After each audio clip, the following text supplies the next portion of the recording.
Hello friends, welcome to my channel @सर्वर दादा, जहां आपको ज्ञान मिलेगा सबसे ज़्यादा। आज हम लोग एक नया चीज़ करने वाले हैं। एडिटोरियल, बंगाली का जो एडिटोरियल होता है जिसको संपादकीय बोला जाता है।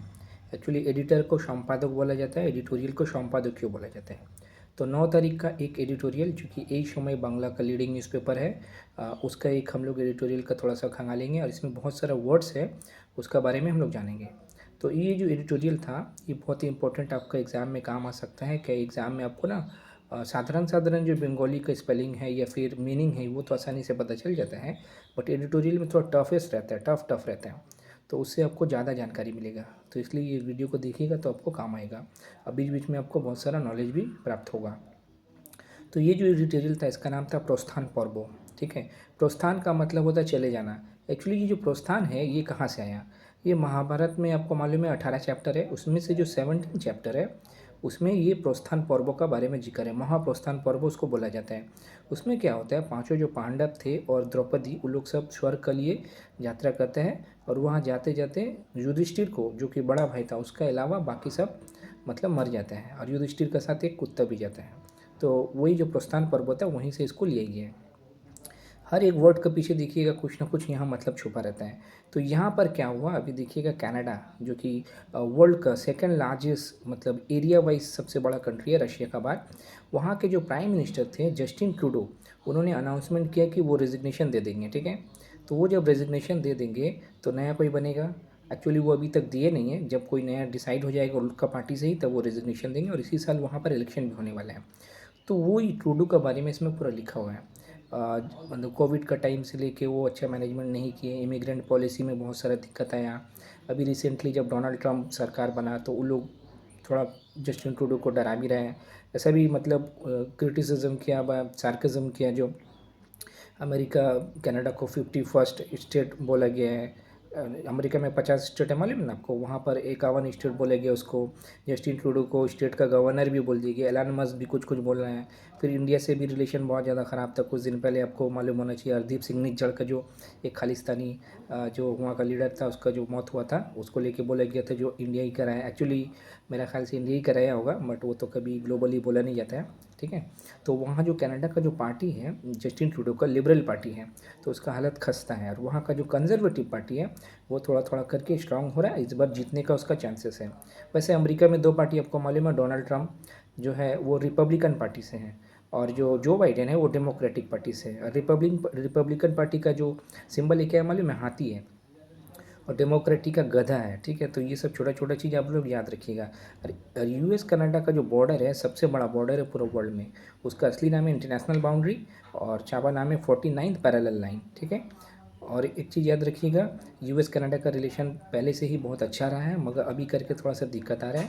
कि डोनाल्ड ट्रंप जब से आया ना सरकार में, मैंने अभी तो शपथ लिया नहीं है, जब से अमेरिका का प्रेसिडेंट बनने वाला है, तो वो जो है ना अमेरिका फर्स्ट ये नीति अपना रहे हैं और बहुत सारा ड्यूटी टैरिफ ये सब बढ़ाने वाले हैं। पूरा वर्ल्ड लेवल में भी खतरा करेगा, इसमें भी। तो वही इसी में जस्टिन ट्रूडो के बारे में पूरा डिटेल है, इसी से हम लोग देख लेते हैं कुछ कुछ बहुत ही इंपॉर्टेंट वर्ड्स जिसका मीनिंग देख लेते हैं। क्यों, मुझे ये लगता है जो भाई मीनिंग आप पढ़ तो लीजिएगा, रीडिंग तो कर लीजिएगा, मगर मतलब ही नहीं समझ पाइएगा या समझा पाइएगा तो आपका बहुत दिक्कत हो सकता है। आइए हम लोग कुछ कुछ मीनिंग अलग से लिख के रखें, उसके बारे में थोड़ा सा देख लेते हैं। सबसे पहला मीनिंग है पदोत्याग। पदोत्याग का मतलब होता है रेजिग्नेशन। कोई को अगर रेजिग्नेशन देना है तो उसको पदोत्याग बोला जाता है। अच्छा, उसके बाद है प्रत्याशितो। प्रत्याशितो माने जो एक्सपेक्टेड था, मतलब मालूम था जो ये चीज़ हो सकता है, उसी को प्रत्याशितो बोला जाता है। प्रोबीन। प्रोबीन का मतलब यहाँ पर बूढ़ा भी हो सकता है, सीनियर भी हो सकता है, वेटरन भी हो सकता है। यहाँ पर सीनियर यानी कि ये जो कनाडा का जो अभी जस्टिन ट्रूडो जो दे रहे हैं रेजिग्नेशन, उसका रेजिग्नेशन देने का पहले ही बहुत सारा सीनियर लीडर लोग जो था, उसका जो साथी लोग था, उन लोग रेजिग्नेशन दे चुका था, इसीलिए उसका ऊपर बहुत चाप बढ़ गया था। नेतृत्व माने लीडरशिप, यानी कि वो लोग बोल रहा था जो भाई कनाडा का जो जस्टिन ट्रूडो है वो अच्छा से नेतृत्व नहीं दे पा रहा है, लीडरशिप नहीं दे पा रहे हैं। मुद्रास्फीति। मुद्रास्फीति तो हम लोग इंडिया में भी आजकल बहुत ज़्यादा चल रहा है, पूरा वर्ल्ड में चल रहा है। ये इकोनॉमिक एक टर्म है जिसका इंग्लिश तर्जुमा होता है इन्फ्लेशन। ठीक है, तो मुद्रास्फीति इन्फ्लेशन बढ़ने की वजह से भी उसका सरकार डामाडोल चल रहा था। अभिभाषण। अभिभाषण का मतलब होता है इमिग्रेशन। जो कि बाहर से दूसरा कंट्री से आके यहाँ बस जाता है उसको इमिग्रेशन बोला जाता है। इमिग्रेट और एमिग्रेट होता है, यहाँ से हो जाता है ई वाला इमिग्रेशन होता है और वहाँ से हो जाता है आई वाला इमिग्रेशन होता है। तो कनाडा में देखिएगा इंडिया से बहुत कोई जाता है, खास करके पंजाब से तो बहुत कोई जाता है। इनफैक्ट ऐसे भी बोला जाता है पंजाबी लोग का दो ही टारगेट रहता है, या तो आर्मी में जाना या तो कनाडा में जाना। ठीक है, तो ये जो अभिभाषण इमिग्रेशन का वजह से वहाँ पर बहुत लोड भी बढ़ रहा है। और अमेरिका इसका ये जो अभी मैंने बोला ये एडिटोरियल संपादकीय, उसमें अमेरिका भी वही बोल रहा है, जो इतना ज़्यादा बाउंड्री को खोल दिए हैं, जो बहुत ज़्यादा इमिग्रेशन बढ़ चुके हैं वहाँ पर। अच्छा, नीति, नीति का मतलब है पॉलिसी। ठीक है, समालोचना, ये तो बहुत सिंपल है, आपको सबको मालूम होना चाहिए, किसी का भी समालोचना करना माने क्रिटिसिज्म करना। अच्छा, ओतीमारी, ये पूरा इसमें देखिएगा ओतीमारी, एक्चुअली ये सब वर्ड ये एडिटोरियल से मैंने लिए हैं। ओतीमारी का मतलब है पैंडेमिक, वो जो कोविड आया था उसको बोला गया था। तो बोला गया जो आर्टिकल है इसमें बोला गया है ओतीमारी का टाइम में ये बढ़िया से काम नहीं किया था जस्टिन ट्रूडो। अच्छा, अर्थनैतिक इकोनॉमिक, प्रशंसनीय, प्रशंसनीय माने तारीफ के काबिल यानी कि कमेंडेबल, अच्छा काम नहीं किया वो इसीलिए उसका हालत टाइट है। शरणार्थी, शरणार्थी का मतलब होता है रिफ्यूजी। अभी देखिएगा रिसेंटली इसराइल फ़लस्तीन का वॉर चल रहा है, तो फ़लस्तीन से अगर भाग के दूसरा कोई कंट्री में जा रहा है तो उसको रिफ्यूजी या बस शरणार्थी बोला जाता है। कभी कभी बोला जाता है बंगाल बांग्लादेश में जो भी हिंदू भाई बहन के ऊपर जो अत्याचार चल रहा है उन लोग को यहाँ पर रिफ्यूजी बना के लाना चाहिए, शरणार्थी।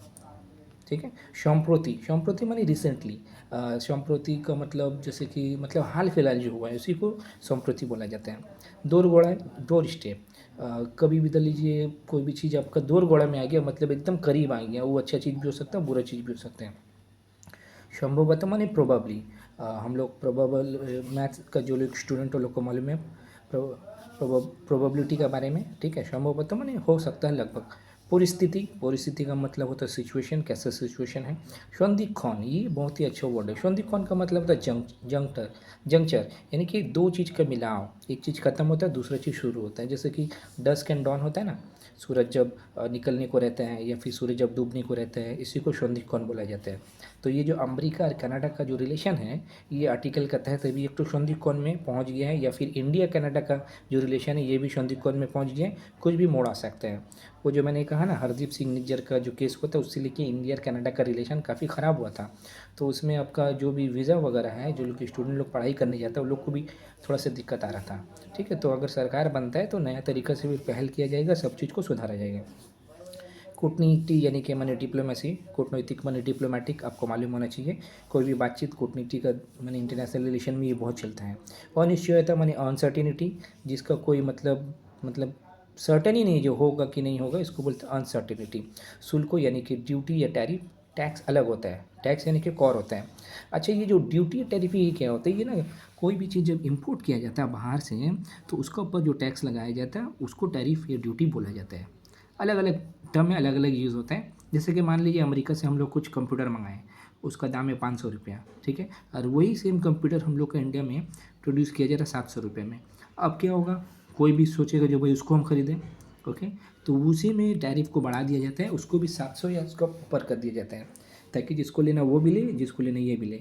इससे सरकार का इनकम भी बढ़ता है और हम लोग का जो लोकल प्रोड्यूसर है वो लोग का नुकसान भी नहीं होता है। वैसे डोनाल्ड ट्रंप 25% टैरिफ बढ़ाने वाला है, वो सबको बोल दिया है। कनाडा का जो भी इंपोर्ट होता है वहाँ से वो टैरिफ बढ़ाने वाला है। कर तो मैंने बोला टैक्स। कटाक्षो माने किसी को तंज कसना, जिसको बोला जाता है सार्केज्म। औषधिक संकेत, ये बहुत ही अच्छा वर्ड है। इसका एक्चुअल मीनिंग है थंडर बोल्ट्स, वो जो बिजली जो कड़कता है ना, औषधि का मतलब होता है बिजली, माने विद्युत, जिसको बारिश का टाइम में जो वज्रपात होता है। औषधि संकेत मतलब आपको पहले से पता चल जाएगा जो आपके ऊपर कुछ गाज गिरने वाला है या फिर बिजली गिरने वाला है, यानी कि कोई ख़राब खबर आना या पहले से अनुमान लगा लेना जो आने वाले टाइम में ये ख़राब कुछ होने वाला है।